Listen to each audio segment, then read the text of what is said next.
আসসালামু আলাইকুম। আমাদের ছেলেমেয়েরা, আমাদের নাতি-নাতনিরা তারা অত্যন্ত ট্যালেন্টেড, অত্যন্ত মেধাবী। শুধু আমরা সত্যের বাণী তাদের কাছে নিয়ে যেতে পারছি না বলে তাদের মধ্যে যেটুকু অস্থিরতা রয়েছে। আমরা সত্যবাণী তাদের কাছে পৌঁছে দিতে পারলে তাদের মধ্যে এই অস্থিরতাও থাকবে না। তাদের মধ্যে বিশ্বাস থাকবে, তাদের মধ্যে সাহস থাকবে এবং তাদের মধ্যে সত্য স্বীকার করা এবং সত্য প্রকাশ করার দুঃসাহস তাদেরই থাকতে পারে।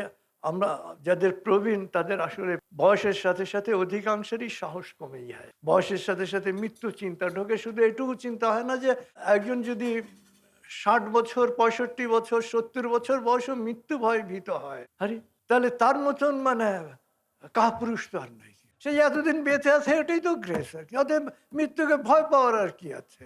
মৃত্যু আসবে, শুয়ে পড়বেন। মৃত্যুর সাথে লড়ালড়ি করার, পাঞ্জা লড়ার তো কোনো প্রয়োজন নেই। আসো, তুমি আইসো। ইমাম গাজ্জালী তো ৫৬ বছর বয়সে বললেন যে কাফনের কাপড় নিয়ে আসো, তোমরা কেন খামোখা কষ্ট করবে, আমি নিজেই শুয়ে পড়ি। আপনি শুয়ে পড়লেন, এমন চলে গেলেন।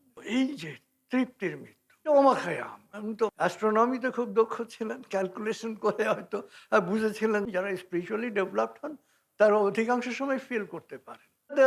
উনি কি করলেন, শেষদায় গেলেন এবং বললেন যে আল্লাহ, এই সময়ের জন্যই আমি অপেক্ষা করেছি, আজকে যেন তোমার করুণা থেকে বঞ্চিত না হই। ব্যাস। প্রজ্ঞার উপকার হচ্ছে যখন আপনি প্রাজ্ঞ হবেন, সত্যটাকে বুঝতে পারবেন। শুধু বই পড়লে প্রাজ্ঞ হওয়া যায় না। ইমাম গাজ্জালীরও প্রাজ্ঞ হওয়ার জন্য কি লেগেছিল? মৌনতা লেগেছিল, ধ্যান লেগেছিল এবং আত্মশুদ্ধি লেগেছিল এবং তারপরে তিনি প্রাজ্ঞ হয়েছিলেন। শুধু জ্ঞান অর্জন করলেই হয় না।